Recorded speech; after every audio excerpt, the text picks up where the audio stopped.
There we go. Morning coffee. Sun's basically up. One rooster left. Eliminated 9 roosters the other day. Sent all the laying chickens into frickin' depression. And not trusting me for 1 second when they see me now, but whatever. It's absolutely pissing rain again. Right now it's a little bit of a lull. There's a metal roof right above me, a bare metal roof. So we'll see how long this lasts. I'm getting a little cabin fever. I gotta get out in the mountains. And these are all my barn boards waiting to be stained to wrap the rest of the barn eventually. But anyway, get a touch on a funny one first off this morning, get you thinking. Cracked open the phone this morning and I go into my emails and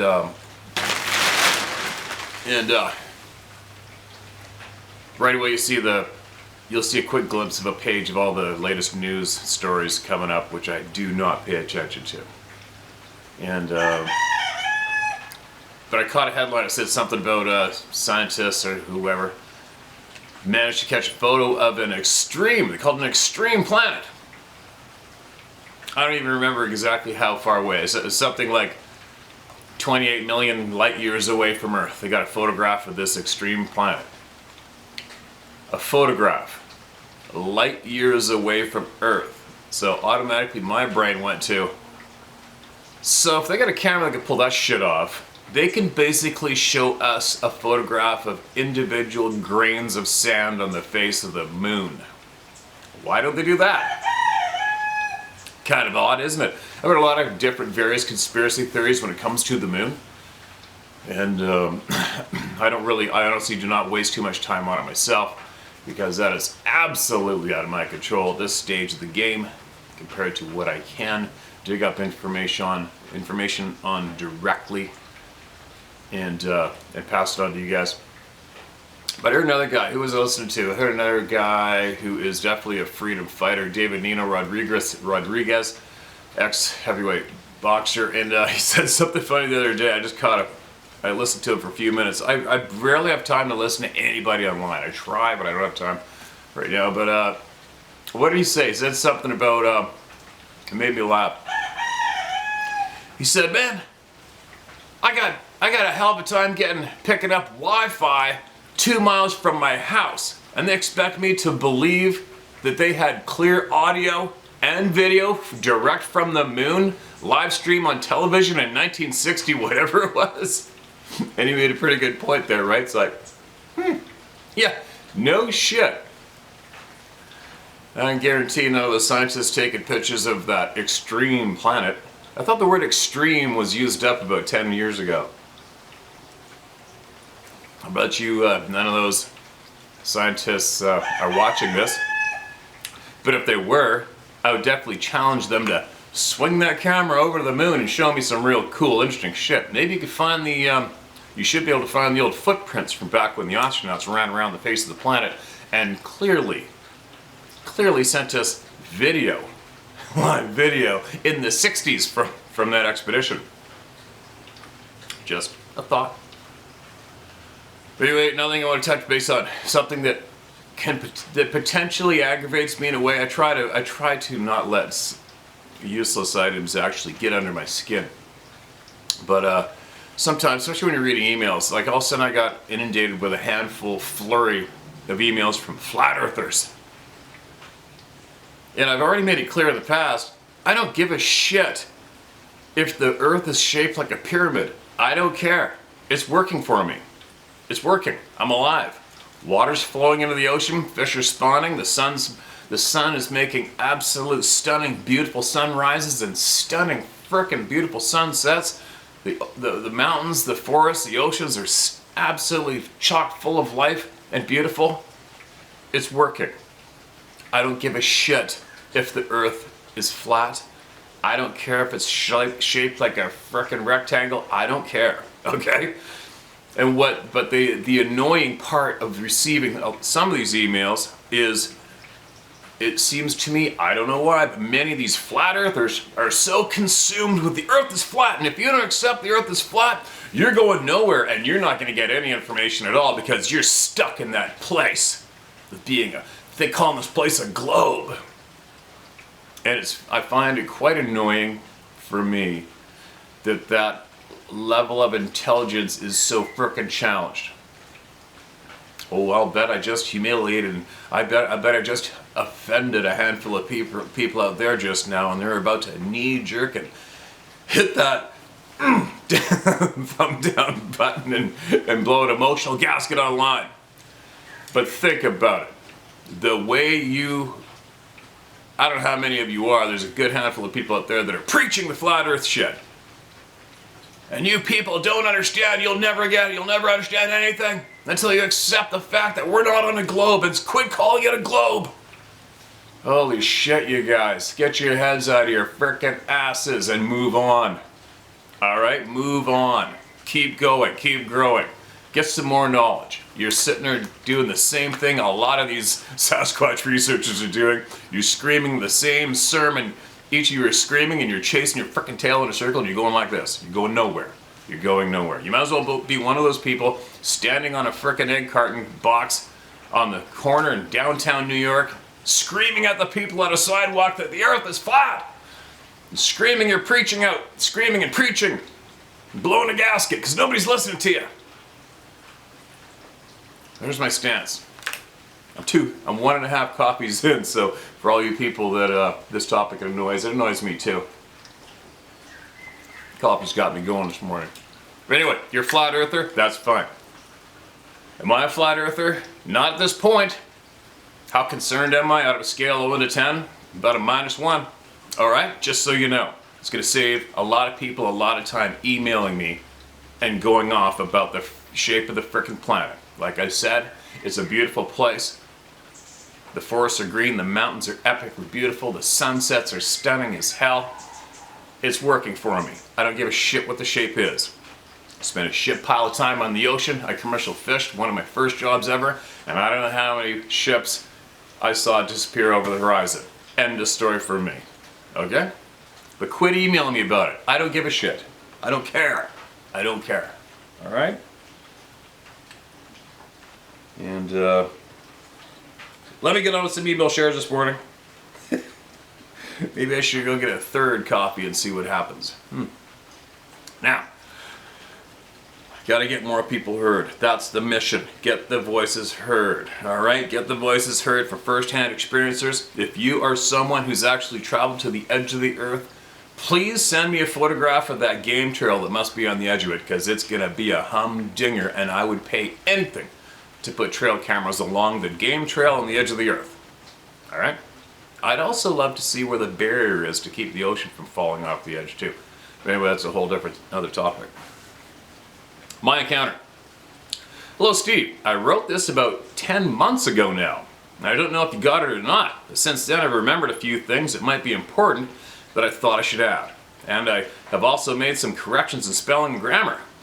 Yes! These are underlined. It has taken me a great while to gather the intestinal fortitude to put this in print, because I don't tend to play well with others. And if you are foolish enough to try ridiculing me, is a good way to get your ass whipped. So maybe my experiences will help somebody else understand something that they didn't know about these beings. Alright, man.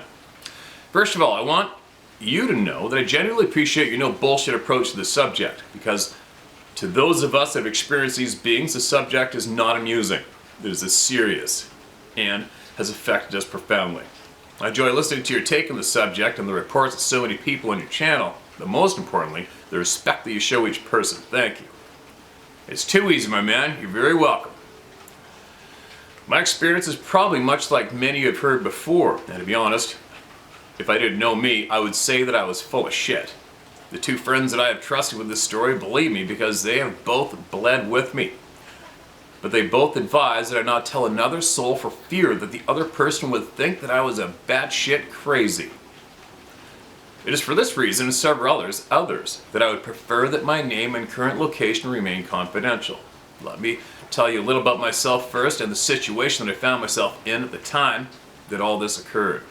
I'm 73 years old, retired, living in Texas. I was raised in one of the largest cities up north. So other than going to summer camp, I really didn't have a lot of experience outdoors. I learned how to shoot a .22 in the gymnasium at my local boys club. But other than that, I really wasn't adventurous as a kid. Went into the Army in the mid-60s. I joined Special Forces and was fortunate enough to be surrounded by some of the finest professional soldiers in the world, who taught me how to be good in the woods and to face and overcome my fears when they presented themselves. I spent 22 months in Southeast Asia running cross-border recons and was involved in a number of pretty hairy operations during my time in country.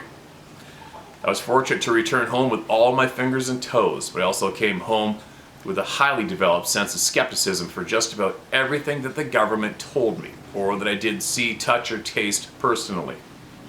After the military, I took a year off or so, and I spent several years as a contractor around the world.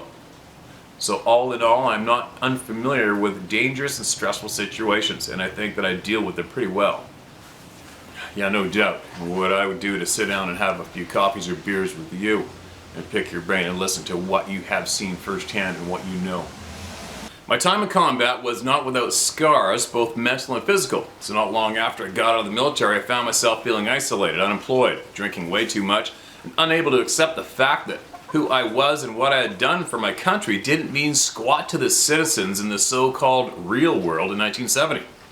This was hard to deal with. I desperately needed to get away from everybody to try and sort my shit out. I figured that in order to get right, I needed to disappear for a while. So after quite a bit of research with a buddy that worked for the newly formed National Reconnaissance Office and studying and going over topo maps, I selected an area in Canada, the exact location of which will remain with me for reasons that I think you will understand later.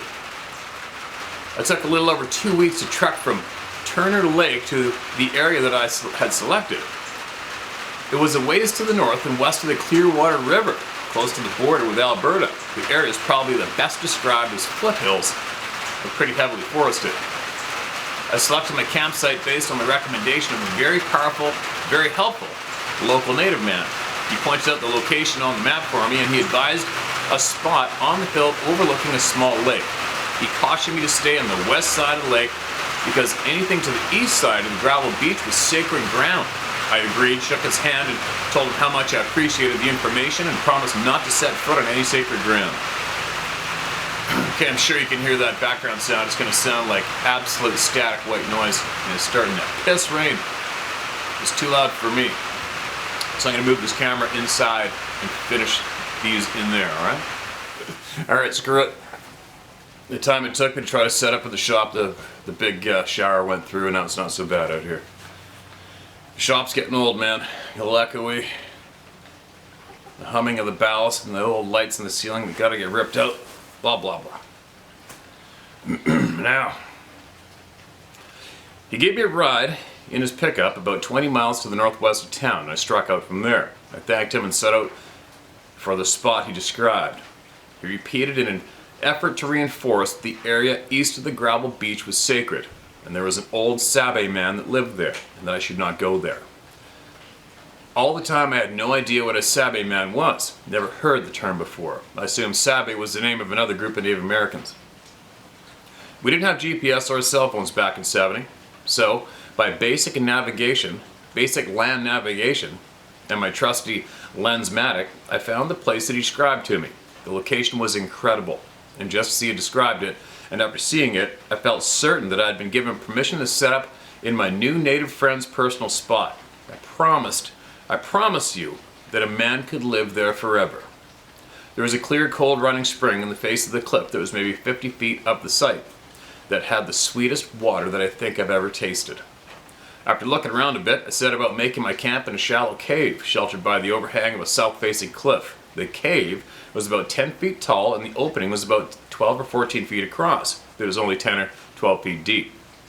The campsite was as secure as hell, naturally concealed by undergrowth, high and dry, and easily defensible. I couldn't have asked for a better setup.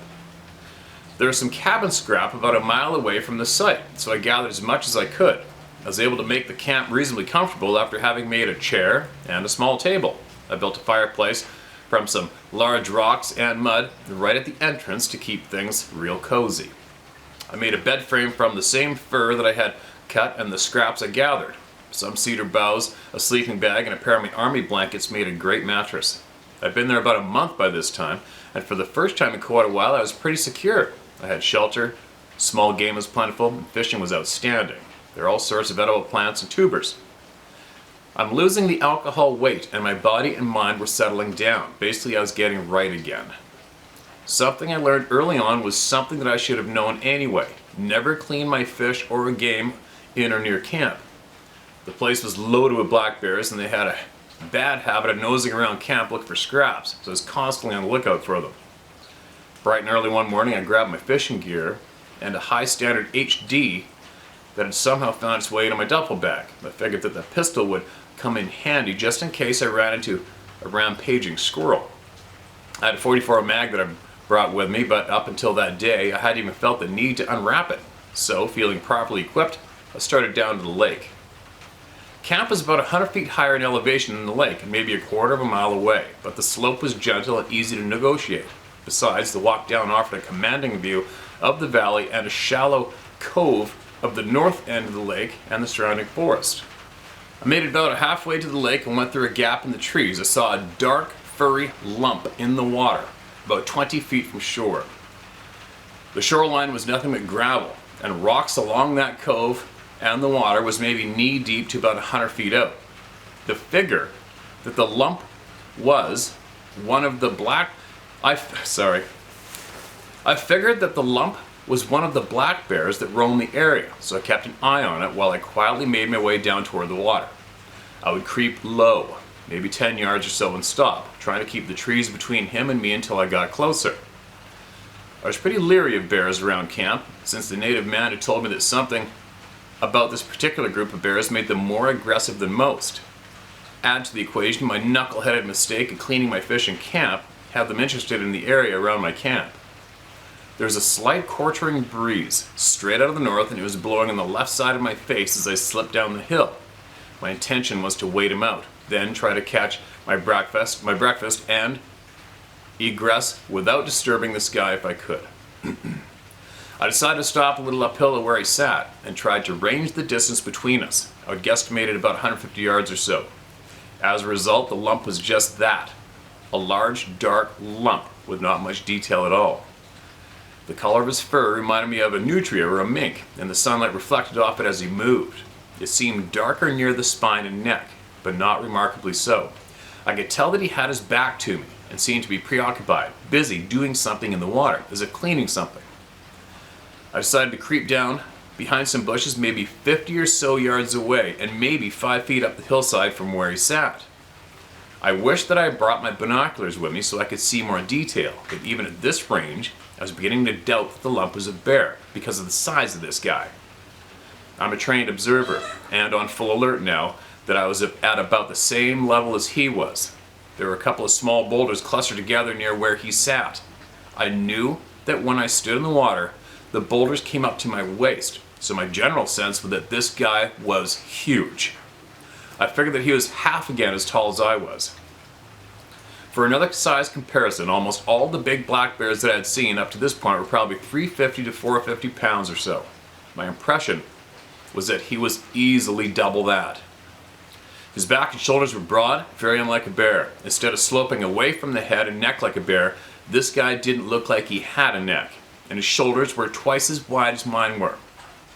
From what I could see of the upper arms, they were huge. The arms and back were constantly moving, looking like maybe he was washing his hands or something.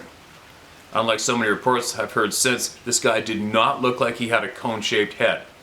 The hair on his head may have been a little pointed at the back, like maybe a cowlick, but it wasn't exaggerated. I swear, the feeling that came over me at that moment was something I've never felt before. A tingling started at the base of my neck and spread across and down my back and shoulders, down my arms and legs, and caused me to shudder for a second.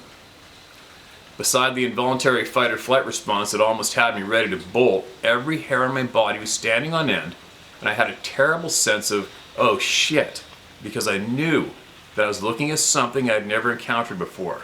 I sat as quietly as possible, eyes locked on this guy, comfortable in the knowledge that whatever this was, he was unlikely to wind me, since I had about 5 or 10 miles per wind in my favor, And I was grateful for it because I knew that I did not need to be starting any shit with this thing, whatever it was. I watched him go about his business, whatever that was, for what I think was about 10 or 15 minutes. Whew. That's like 10 or 15 hours in outdoor time. Then, unexpectedly, a very large, long arm and hand extended to his right side to support himself as he rose to his feet. It looked like he must have been sitting cross-legged. I remember that when he stood up, all the way that his hips were almost as broad as his torso. It didn't look like he had a waist at all.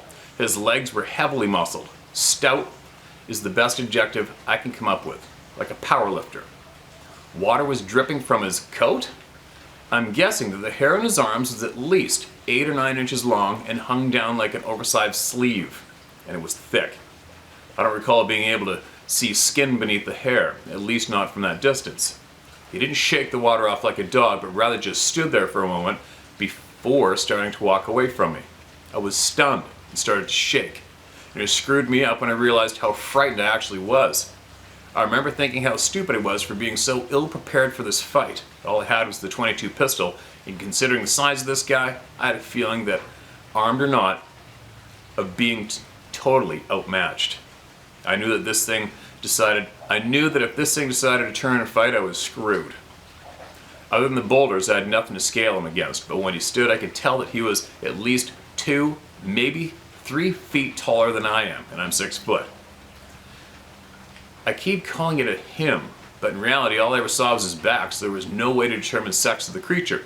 He never turned toward me, and I never saw his face, but I had the feeling that he was well aware that I was there as he started to walk off toward the opposite tree line, which was about 50 or so yards away from him. His stride was long and even, uninterrupted by the just over the ankle deep water he was moving in. He never made a sound that I could detect, which surprised me since he was so damn big.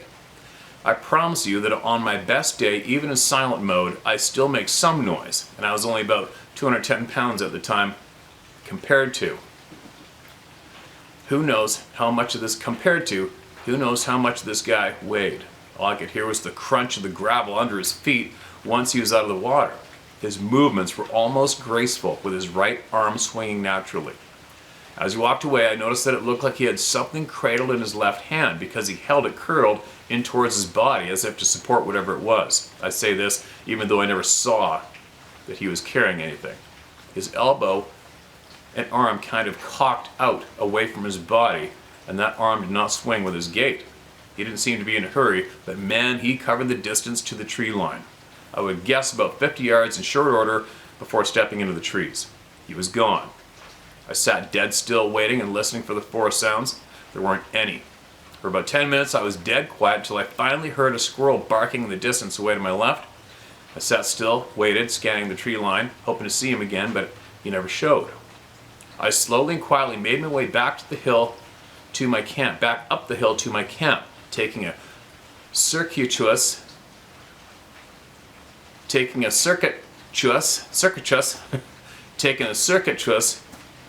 route and watching my six like the tail gunner I was trained to be. The hair on the back of my neck was standing straight up as I made my way up the hill, and being cautious, I spent the night high in a tree just outside of my camp to see what might visit me that night. Nothing did. I didn't see him again while I was there, but I had a sense that I was being watched anytime I went down to that part of the lake to fish, so I moved my activities further down to the shore to distance myself from that little cove. I was there about 9 months. And during that time, my native friend visited my camp on 3 separate occasions to check on me. I was camped within a couple of miles of a provincial park, and he let me know where I should and shouldn't go, as well as bringing me some eggs, salt, and coffee. I was hesitant to tell him about my encounter. About the afternoon of his first visit, I did. He listened, and I related what I had seen, then asked me if I had gone to the other side of the lake looking for him. I told him that I hadn't. He was pleased and said that was good, because that side of the lake was where the old man lived, and he didn't like other people in those woods. I told him that I hadn't gone anywhere close to that side of the lake. He assured me that as long as I stayed on this side of the lake, that he wouldn't bother me. But he also cautioned me that if I ever saw any of the young ones, that I was not to look at them directly, but to avert my eyes and slowly back away, leave the area and let them be. He asked me if the old man had taken anything and left me a gift. I told him that I had noticed evidence that someone had investigated my camp because items had been moved or replaced as closely as possible to where they were picked up. But I told him that I was pretty sure that he had never left anything for me. He seemed to be satisfied that the old man had accepted me, that I was not here to cause problems that would never bother me, which frankly pleased me to no end.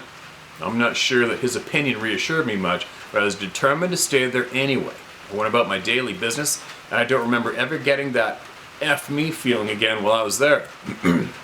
Still, every now and then, I would hear a whoop, whoop, followed by a short pause and then a third whoop call just before dark, or down near the cove. A couple other times I heard a rapid clicking sound like a raccoon might make, but much louder and deeper in tone as I walked through the woods. Kind of like a trail watcher was keeping track of me, but that was about it.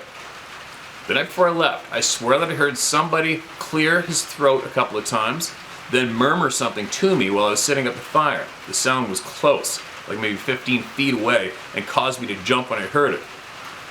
It started from behind me and 10 degrees or so to my right, then moved around the fingers of camp, remaining out of sight.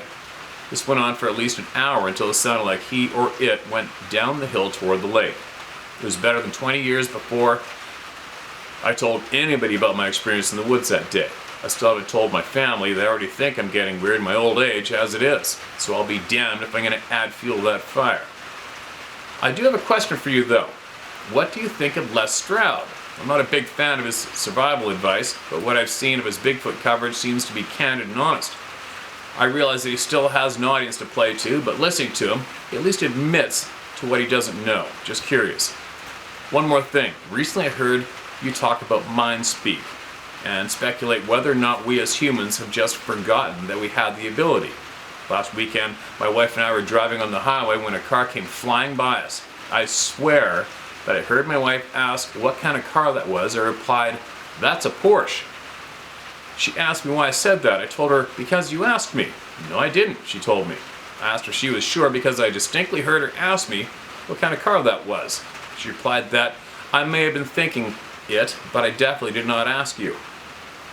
She commented that that was strange, that we had been together for so long, over 40 years now, and that we are starting to think alike. Okay, I'll buy that.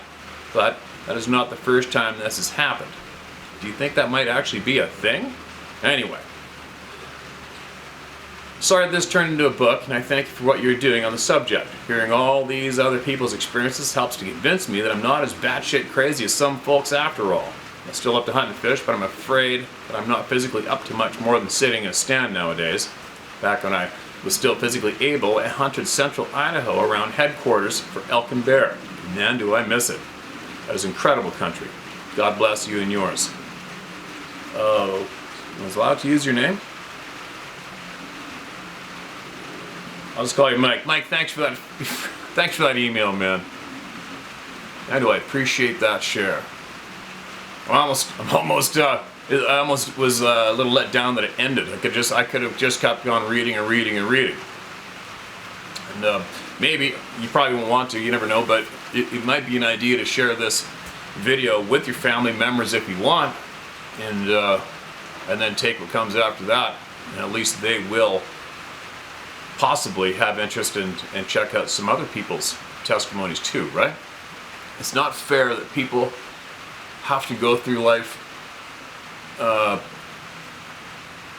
keeping the shit inside, especially for family, man. And that is like my very first video ever I laid down on this topic. I really let loose with F everybody, because I was doing it out of respect for my grandfather, who also fought in the military, and it really made me angry that he died being afraid of the same people he flew a bomber for over Germany, right? It's not fair. And you asked me, what do I think of Les Stroud? You know, a lot of people, I get a lot of people ask me, what do you think of so-and-so? What do you think of so-and-so? What do you think of various names, right? And I rarely, if ever, I don't ever comment on that, because I feel strongly that when people are asking other people what they think, I don't know what I'm trying to say.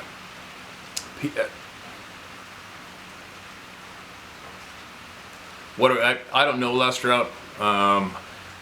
One thing, you know, is like you said, when you have witnessed what he has displayed as survival skills.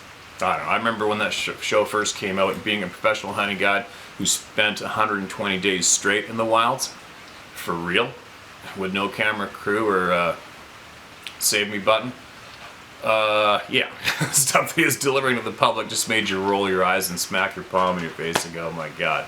So yeah, I never ever, myself, I never, that show never caught my attention enough to want to pursue it, watch it anymore.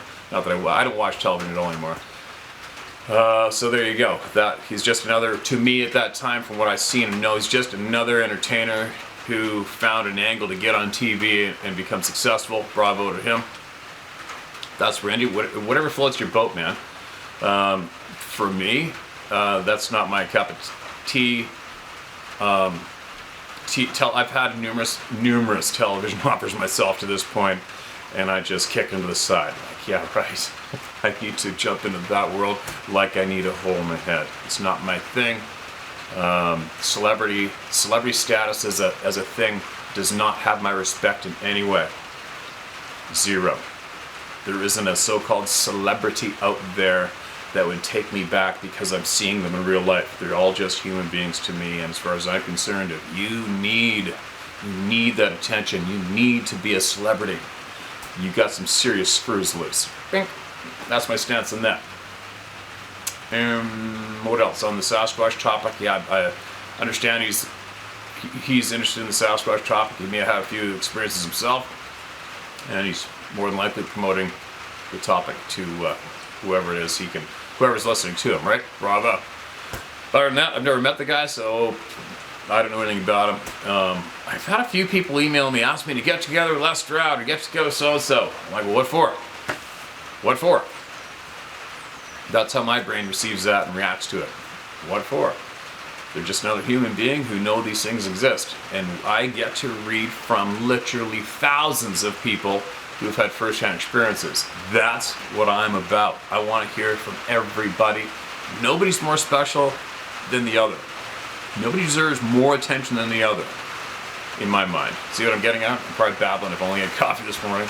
And getting back to the television mention too, Dave Plattis was talking a while back, and he was telling me how, I won't even promote what network it was, but a major TV network approached him to do approached him to do a TV series possibly, or a show. And he said they were very professional, very kind, but they blatantly told him flat out, you do have to address your audience as if it was a grade 4 class. And that's where we are today with mainstream television. We are at the point that the human population has somewhat been dumbed down in their eyes to the point of the television shows must communicate to the camera, you must talk to the camera, talk to the audience as though you're addressing a grade 4 class. How embarrassing is that, right?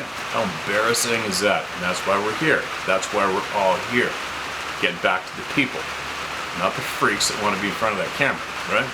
So anyway, on that note, getting back to you, man, getting back to your experience. I was almost thinking, you're coming out of being in war and cleaning yourself up between your ears, getting healthy, which is freaking awesome. I loved every word of your experience. But then as I'm reading, I'm thinking, oh shit. So now the guy comes back from the military, possible PTSD, alcohol dependence because you're having troubles dealing with the shit you experienced over there and the shit you probably experienced coming home, and now you get dumped into a Sasquatch's frickin' backyard for a few months. Shit! Throwing gasoline in the fire, potentially, right? What an incredible experience that was. Man, you must have been absolutely fit and healthy when you got out of those mountains, right? Hopefully you guys can hear me clearly. The rain's really starting to hammer down again. I'm gonna keep going. But I can tell you one thing.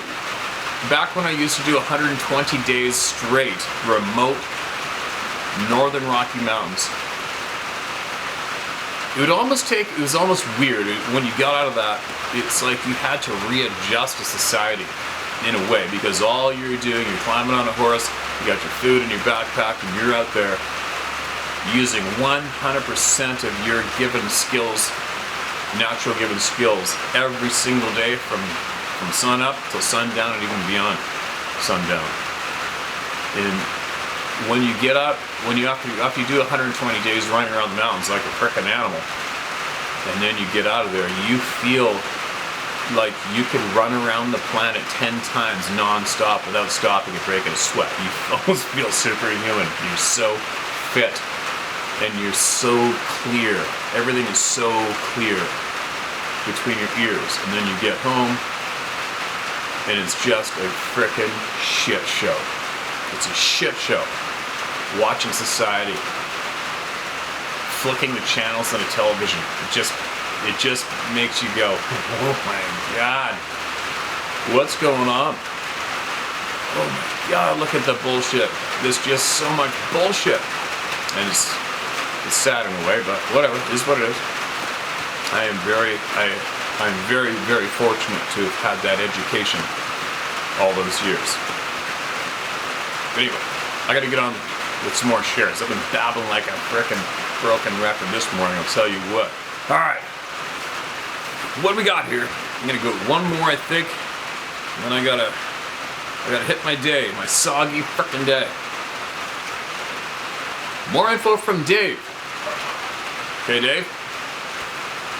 Welcome back down, Steve. As you may know, I'm not a researcher, just a seer of these grand creatures.